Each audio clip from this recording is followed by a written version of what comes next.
آداب دوستو، اس سلسلے کی چوتھی ویڈیو میں خوش آمدید۔ اور ہم اب یہاں پر بات کریں گے جیسا کہ پچھلی ویڈیو میں ہم نے بتا دیا کہ کس طرح سے ایسے لڑکوں کو قتل کیا گیا جن کے زیر ناف بال آ چکے تھے، یعنی they had reach puberty and had pubic hair. تو اس کے بعد ایک عورت کے قتل ہونے کا ذکر بھی ملتا ہے۔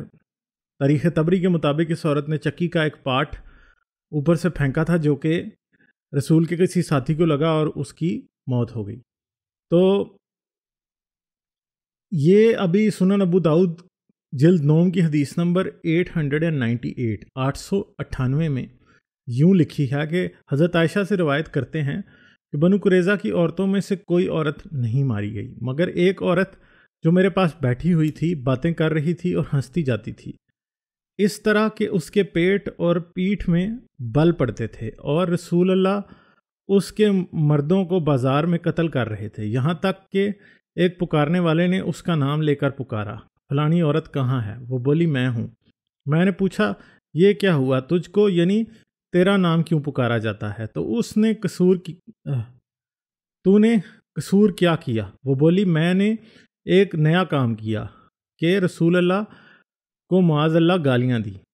حضرت عائشہ نے کہا پھر وہ پکارنے والا اس عورت کو لے گیا اور اس کی گردن مار دی گئی، اور میں اب تک نہیں بھولی جیسا اس وقت مجھ کو تعجب آیا تھا کہ وہ اتنا ہنستی جاتی تھی کہ پیٹ اور پیٹھ میں بل پڑتے تھے، حالانکہ اس کو معلوم ہو گیا تھا کہ میں قتل کی جاؤں گی۔ تو اب اس عورت کی آپ حالت دیکھیں۔ مجھے تو اس حدیث کو پڑھ کر ایسا محسوس ہو رہا ہے کہ most probably she was mentally retarded, یہاں کوئی she was a mental patient. تو ایسی عورت کو بھی اس طرح بے رحمی سے قتل کر دیا گیا کہ اس کا سر اڑا دیا گیا۔ اس کے بعد کیا ہوا؟ رسول اللہ نے مال غنیمت تقسیم کیا۔ مال غنیمت مینز وار بوٹی، یعنی وہ سارا کا سارا مال جو کہ بنو قریظہ سے لوٹا گیا تھا اسے تقسیم کیا، اور رسول اللہ نے اس میں سے خمس لیا، یعنی 1/5 اس کا جو ہے رسول اللہ کا تھا۔ باقی کے مال کے حصے کیے گئے، اور 4 حصے کیے گئے، 3 حصے سواروں کو ملے اور 1 حصہ پیادے کو، یعنی for a mounted warrior there were 3 portions and for a foot soldier there was 1 portion۔ تو عورتوں کی تقسیم جب کی گئی تو رسول نے اپنے لیے ریحانہ بنت زید بن عمرو جو کہ بنو قریظہ کے سردار کی بیٹی تھی وہ رکھ لی۔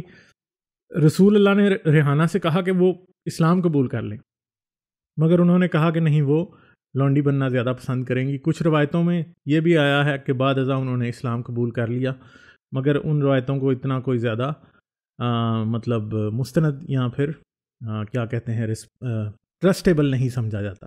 بنو قریظہ کے جب قتل ہو گئے تو چند یہودی عورتیں اور بچے جو تھے وہ مسلمانوں میں بانٹ دیے گئے، اور باقی عورتوں اور بچوں کو تلواروں اور گھوڑوں کے اوس بیچنے کے لیے نجد اور شام بھیج دیا گیا، یعنی کچھ تو مسلمانوں میں بانٹ دی گئیں عورتیں، اور باقی جو تھے وہ سب لوگ جو تھے وہ ان کو بنا کر غلام ان کو نجد اور شام میں بیچنے کے لیے بھیج دیا گیا۔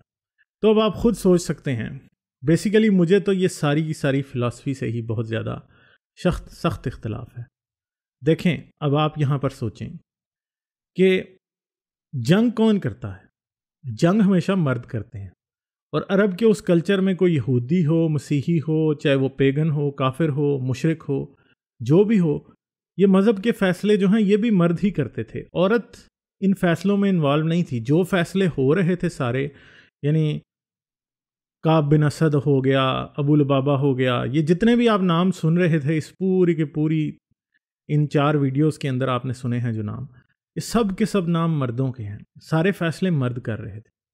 مگر ہوا کیا رسول اللہ نے عورتوں سے بھی پوچھا تھا کہ تم اسلام قبول کرنا چاہتی ہو یا غلام بننا چاہتی ہو؟ کیا جب فتح ہو گئے مرد سارے تو ان کی عورتوں کو یہ چوائس دی گئی کہ وہ اسلام قبول کر لیں اور اپنی جان بچا لیں؟ یہ چوائس ان کو نہیں دی گئی، نہ ان بچوں کو دی گئی۔ دیکھیں یہ جتنے فیصلے دنیا میں ہوتے ہیں یہ مرد ہی کر رہے تھے۔ اس وقت میں تو خاص طور پہ عورت کی کوئی اوقات نہیں تھی، کوئی woman head no power at that time, but ان کو کیا فیس کرنا پڑا؟ دے بیکم سلیو گرلس، اور اسی رات ان کے ساتھ سیکس بھی ہوا ہوگا، چھوٹی چھوٹی بچیوں کے ساتھ بھی ہوا ہوگا، بڑیوں کے ساتھ بھی ہوا ہوگا، جو بیچی گئی دیکھیں کچھ عورتیں جو رکھ لی گئی، ہو سکتا ہے ایسی عورتیں بھی ہوں کہ وہ تو غلام کے طور پہ مدینے کے کسی مرد کو مل گئی لونڈی کے طور پہ، مگر اس کے بچے جو ہیں وہ نجد اور دمشق کے بازار میں چلے گئے کہ وہ بیچ دیے جائیں۔ اب آپ مجھے بتائیں کہ یہ ایسی صورت اگر آپ پر یا آپ کے کسی رشتہ دار پر یا آپ کے بچوں پر گزرے تو آپ کیا سوچیں گے؟ کیا مذہب کا فیصلہ ان عورتوں نے کیا تھا؟ کیا وہ نابالغ بچے جن نابالغ بچوں کو آپ نے ان کی جان بخش دی، تو کیا وہ یہ فیصلہ کرنے کے قابل تھے کہ وہ کون سا مذہب اپنائیں گے اور کون سا نہیں؟ وہ تو سب دمشق کے بازاروں میں بیچ دیے گئے، اور دمشق اور نجد اس ٹائم کیا وہ مسلمانوں کے شہر تھے؟ وہ کافروں اور مشرکوں کے شہر تھے وہ، اور وہاں پہ جو لوگ گئے وہ غلام بنے اور غلامی چلتی رہی۔ اور رسول اللہ نے کبھی غلامی کو روکا نہیں، بلکہ اس رسول اللہ نے غلامی سے منافع کمایا۔ اب آپ دیکھ سکتے ہیں کہ یہاں پہ میں نے آپ کو بتایا ہے، تاریخی کتابوں میں لکھا ہے کہ عورتوں اور بچوں کو بیچ کر ان کے عوض، یعنی in exchange for them arms and horses were bought, گھوڑے اور اسلحہ خریدا گیا۔ تو یہ ایک صورتحال تھی جو کہ ان لوگوں کو درپیش تھی کہ وہ لوگ ایک تو بنو قریظہ کا مسئلہ ہی بڑا عجیب سا ہے کہ بنو قریظہ ٹوٹلی پیسو تھے، جتنی دیر رسول اللہ مدینہ میں رہے وہ پیسو تھے۔ بنو قنیقہ اور بنو نذیر کے متعلق کچھ ریزسٹنس تھا، مگر بنو قریظہ والے جو تھے وہ بالکل پیسو تھے، کیونکہ یہ لوگ جو تھے یہ نسبتاً دوسرے دونوں قبیلوں کے نسبت میں کمزور تھے، اور یہ اس طرح کے نہیں تھے جس طرح، کیونکہ جیسا کہ میں نے آپ کو پہلے بتایا ہے کہ بنو نذیر کا اگر کوئی آدمی مارا جاتا تھا، جتنے پیسے خون بہا کے طور پہ یا بلڈ منی کے طور پہ ان کو ملتے تھے ان کا آدمی مارے جانے کے بدلے میں، اس سے ہاف بنو قریظہ کو ملتے تھے، یعنی آدھے۔ تو Banu Qurayza were not very strong people, they were actually weak people. تو ان کے ساتھ جو ہوا وہ ہر لحاظ سے قابل مذمت ہے، اور that was a holocaust basically. آپ یہ نہیں کہہ سکتے کہ ان کے ساتھ کسی صورت بھی انصاف ہوا، کیونکہ نہ تو ان کی طرف سے قریش والے ان کے قلعوں سے گزر کر محمد اور ان کے ساتھیوں پر حملہ آور ہوئے، یعنی ایسا کچھ بھی نہیں ہوا۔ انہوں نے کوئی پتھر رسول اللہ کے خلاف نہیں اٹھایا، انہوں نے کوئی ہتھیار نہیں اٹھایا، کوئی ایسی چیز نہیں ہوئی۔ وہ اپنے قلعوں میں قلعہ بند رہے جتنی دیر یہ سارا معاملہ چلتا رہا، اور بعد ازاں ایسا ہی معلوم ہوتا ہے۔ اور آپ یہ یاد رکھیں کہ یہ جتنی بھی تاریخ ہے، اسلامی تاریخ، یہ مسلمانوں نے لکھی ہے، اور انہوں نے صرف اپنے پرسپیکٹو سے لکھی ہے، کوئی پیرلل ہسٹری ہمیں اس معاملے میں کہیں بھی نہیں ملتی، اور ہم کہیں سے بھی ہمیں کوئی بنو قریظہ کا ایسا کوئی ڈاکومنٹ نہیں ملا جس سے ہم یہ سوچ لیں، پڑھ لیں کہ وہ کیا سوچ رہے تھے اس وقت، یا ان کی ورژن آف ہسٹری کیا تھی۔ دیکھیں، history is always written by the conquerors and victors, جو فاتحین اور ہیں وہی ہسٹری لکھتے ہیں۔ تو ان کی لکھی ہوئی ہسٹری کے مطابق جو ہیں بنو قریظہ جو ہیں they did so much wrong that they did not agree with حضرت محمد and they did not support him۔ تو مگر مسئلہ وہی ہے کہ یہ لوگ جو تھے ان کے ساتھ بہت بڑا ظلم ہوا، اور یہ کسی بھی شخص کو زیب نہیں دیتا کہ ایک کچھ لوگ پورے طور سے زندگی اپنی آپ کے سامنے ہتھیار ڈال دیں اور آپ اپنی زندگی آپ کے ہاتھوں میں دے دیں، اور آپ ان کو اس طرح سے قتل کروا دیں اور ان کو ختم کر دیں اور ان کی نسل کشی کر دیں اور ان کی عورتوں اور بیٹیوں کو بیچ دیں۔ تو اگر رسول اللہ نے ایسا کیا ہے، تو اگر یہ غیر مسلموں کے ساتھ ہوا ہے، تو آپ مسلمان ہوتے ہوئے یہ ضرور سوچ سکتے ہیں کہ ان کے ساتھ درست ہوا ہے، کیونکہ رسول اللہ نے کیا ہے۔ مگر اگر کوئی غیر مسلم کسی مسلمان کے ساتھ یہ کرے تو کیا وہ درست ہوگا؟ کیا مسلمان کو اتنا درد ہوتا ہے؟ کیا غیر مسلمان کو اتنا درد نہیں ہوتا جتنا مسلمان کو ہوتا ہے؟ یقیناً اتنا ہی ہوتا ہے۔ ایک غیر مسلم عورت کا ریپ ہو یا مسلم عورت کا ریپ ہو، ریپ ہے، ایک انسان کا ریپ ہوا ہے۔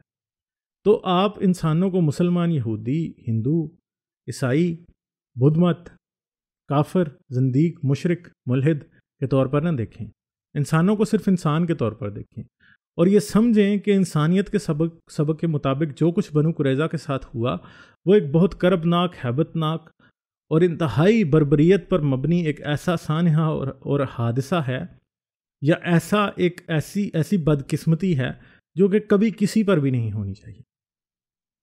مگر جب اس طرح کے حالات و واقعات ایک ایسے شخص کی وجہ سے رونما ہوتے ہیں جو کہ خود کو رحمت العالمین کہتا ہے، He is a blessing upon all the worlds, not just our world, all the worlds. تو اس طرح کی بات جب ایک شخص ایسا جو کہ خود کہتا ہے کہ وہ تمام عالمین پر رحمت ہے، اور تو وہ جب یہ کام کرتا ہے تو پھر آپ سوچئے کہ کیا اس کا دعویٰ رحمت العالمین درست ہے یا اس کا یہ فعل درست ہے. ایک خدا جو ہے، دیکھیں مسلمان کہتے ہیں اللہ 70 ماؤں سے زیادہ محبت کرتا ہے. تو اگر اللہ 70 ماؤں سے زیادہ محبت کرتا ہے تو رسول اللہ کو کبھی یہ خیال نہیں آیا کہ اللہ تو ان مشرکوں سے بھی 70 ماؤں سے زیادہ محبت کرتا ہے، تو ان کو معاف کر دیا جائے. ان یہودیوں کو نہیں معاف کیا گیا، انہیں قتل کر دیا گیا. اور رسول اللہ نے پہلے سے ارادہ کر رکھا تھا کہ انہیں قتل کرنا ہے، کیونکہ ابو لبابہ نے گردن پر اسی لیے اشارہ کیا تھا کہ قتل کیے جاؤ گے. تو یہ ایک ایسا سیاہ واقعہ ہے تاریخ کا، اسلامی تاریخ کا، کہ جس کے بعد آپ کو اسلام کی جو عمارت ہے وہ ٹوٹتی ہوئی نظر آتی ہے. کیونکہ آپ دیکھ سکتے ہیں کہ اسلام ایک پولیٹیکل اور پاور سٹرگل کا نام ہے. یہ ایک پولیٹیکل پاور سٹرگل تھی جو مدینہ میں جاری تھی، اور آپ کسی صورت بھی اس کو ایک کسی اخلاقی یا کسی ایک ایتھیکل موومنٹ سے جو ہیں وہ آپ اس کو جو ہے وہ ڈینوٹ نہیں کر سکتے اس کو ایز اے ایتھیکل موومنٹ.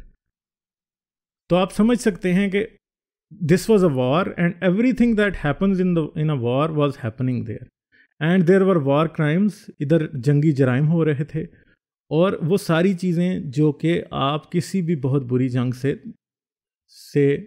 سمجھ سکتے ہیں اس کے دوران ہوتی ہیں، وہ وہاں پر ہو رہی تھی. اور جو کچھ ہوا وہ کسی صورت بھی جو ہے وہ قابل قبول نہیں تھا. انسانوں کے ساتھ بہت بڑی زیادتی ہوئی. اور آپ یہ سمجھ سکتے ہیں کہ یہ جو مذہب ہے، رسول اللہ گئے بنو قنیقہ کے پاس اور انہیں کہا کہ تم مان لو کہ میں نبی ہوں اور اسلام قبول کر لو تو بخشے جاؤ گے، ورنہ تمہارا حال قریش والا ہوگا. اور یہی باتیں بنو قریظہ سے بھی کہیں گئی، یہی باتیں بنو نذیر سے بھی کہیں گئیں، یہی باتیں جو ہیں قریش مکہ سے بھی کہی گئیں جب مکہ فتح ہوا. اور اس پر ہم فتح مکہ پر ہم پھر کبھی بات ضرور کریں گے. مگر یہ بھی یاد رکھیے کہ فتح مکہ کے وقت رسول اللہ نے، کیونکہ ان کے اپنے رشتہ دار، ان کے اپنے قبیلے کے لوگ تھے، ان سب کو عام معافی دے دی تھی. ان کے مردوں کے لیے یہ نہیں ہوا، حالانکہ انہوں نے رسول اللہ سے 3 جنگیں لڑی، 3 جنگیں. اس کے بعد بھی رسول اللہ گئے اور سب کو معاف کر دیا. حالانکہ وہ ہندا جس نے رسول اللہ کے چچا کا کلیجہ دبایا تھا، اپنے دانتوں سے چبایا تھا مرنے کے بعد، اس عورت کو بھی معاف کر دیا اور صرف یہ حکم دیا گیا کہ آئندہ مجھے اپنی کبھی شکل نہیں دکھانا. مگر دوسری جانب کون ہیں؟ دوسری جانب یہ بیچارے یہودی ہیں جن کو رسول اللہ نے بالکل معاف نہیں کیا اور ان کو قتل کیا.